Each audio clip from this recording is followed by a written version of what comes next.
नमस्कार मित्रांनो, स्वागत आहे आमच्या यूट्यूब चॅनलवर। संध्याकाळची वेळ झाली आहे। कडबा टाकला होता त्यांना आताच। बघा खाली किती नाश करतात।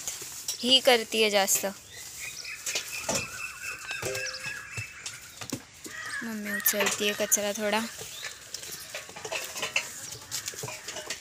करडा बघूयात आज कशी बसलेत।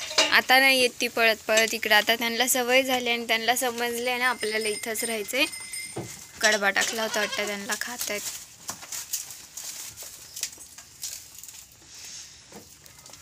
खूप पाऊस आणि वारं चाललंय सारखंच आमच्या इकडं। सगळीकडेच चाललंय म्हणा महाराष्ट्रात। काय आता तर तुमची कमेंट होती कोणत्या जातीच्या शेळ्या पाळल्यावर जास्त उत्पादन भेटल। तर बघा पहिली गोष्ट तर शेळ्या अशा पाळायला पाहिजेत ज्या आपल्या वातावरणाशी जुळवून घेतील किंवा आपल्या वातावरणातच राहिलेल्या शेळ्या। म्हणजे काय आजारी पडायला नको, वातावरण चेंज झालेल वगैरे असं। तर पहिलं तर वातावरणाशी जुळवून घेणाऱ्या शेळ्या पाळल्या पाहिजेत ज्या आपल्या ठिकाणी म्हणजे आहेत। त्याच्याही पलीकडे जर तुम्ही म्हणाल जास्त उत्पादन देणाऱ्या जास्त तर बर्बरी जातीच्या शेळ्या आहेत बघा, जमनापारी जातीच्या शेळ्या आहेत, उस्मानाबादी जातीच्या शेळ्या आहेत, बिट्टल जातीच्या आहेत आणि सोजत अशा जातींच्या शेळ्या आहेत। तर पहिली गोष्ट तर आपण आपल्या म्हणजे एरियानुसारच शेळ्या पाळल्या पाहिजेत। पण तुम्हाला जर म्हणजे चांगलं उत्पन्न, चांगलं दूध, चांगली करडं पाहिजे तर ह्या 5 जाती आहेत ज्या म्हणजे जास्त उत्पन्न चांगल्या प्रकारे देऊ शकतात। तसं बघितलं तर म्हणजे ही आपली मम्मी ह्या बिट्टल जातीमध्ये येते ना। ही म्हणजे बिटल क्रॉस म्हणजे अजून हिला जर बिटल बोकड्यांनीच लावली तर म्हणजे हिचं जे पिल्लू होईल ते प्युअर बिटलमध्ये होईल। असे म्हणजे आमचं नॉर्मल आम्ही जुळवून घेत चाललेलो आहे।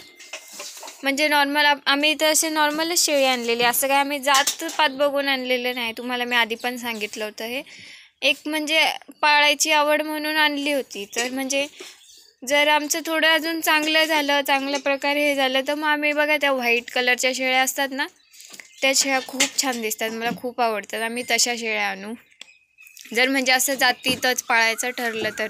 ते किती क्यूट असतात ना, एकदम सफेद सफेद। पण पाळायला हा मग तेच भाव किंवा उत्पन्न जर चांगल्या प्रकारे पाहिजे असेल तर मग मी तुम्हाला सांगितलं ना बिटल जातीमध्ये। हिला जर बिटल बोकड्या लावला तर मग आमच्या हिची जी पुढची पिढी होईल ती बिटलमध्ये प्युअर होतील। आमचा बोकड्या पण साधा आहे। तो कोणाचा आहे? हिचा आहे ना, हिचं झालेलं पिल्लू आहे ते। आणि ही पण बिटल बोकड्याकडनंच लावलेली होती। ही पण बिटल आहे दोन्ही। म्हणजे पूर्ण नाही, अशा 50% या बिटलमध्येच येत आहेत। पण जर आता त्यांना बिटल बोकडा लावला ना तर मग त्यांचं जे होणारं पिल्लू असेल ते 100% बिटलमध्ये असेल, असा एक अंदाज आहे आमचा। तर आम्हाला जास्त एवढी अजून माहिती नव्हती, तरी मी गुगल करून वाचलं थोडंफार आणि मी जे 5 सांगितले ना त्या 5 जाती म्हणजे त्याच्यात जास्त प्रॉफिट आहे। पण त्या आपल्या इकडच्या नाही, ते राजस्थान, गुजरात ते तिकडच्या ठिकाणाचे आहेत। त्याच्यामुळे त्या शेळ्या इकडे आणून पाळणं आणि तिकडच्या वातावरणात आणि इकडच्या वातावरणात खूप जास्त फरक आहे। तर म्हणजे त्यांनी पण म्हणजे त्या शेळ्यांना पण इथलं वातावरण जमलं पाहिजे। त्या इथं म्हणजे त्यांना सगळं सहन झालं पाहिजे इकडचं पण, नाहीतर त्यांना त्रास होऊ शकतो। कारण तिकडची सवय आणि इकडची सवय जमीन आसमानचा फरक येणार आहे त्याच्यात। तर बघा म्हणजे तुम्हाला जसं आवडेल, माझ्या मते तरी सुरुवात करताना तर आपली साधीशीच करायची। थोडं थोडं करून मग पुढे ग्रोथ होते चांगली। अनुभव येत गेला तर मग चेंज करायची जाती।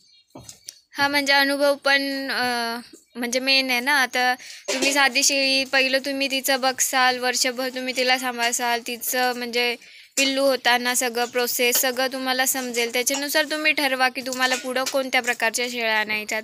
मी म्हणजे माझ्या मते सांगते, मला जे वाटतंय ते तसं तुम्ही म्हणजे स्वतंत्र आहात, तुम्हाला जो निर्णय घ्यायचा आहे किंवा तुम्हाला कोणत्या शेळ्या पाळायच्या आहेत त्याच्यासाठी। तसं आम्ही काय अशी जात बघून पाळलेलं नाही आहे.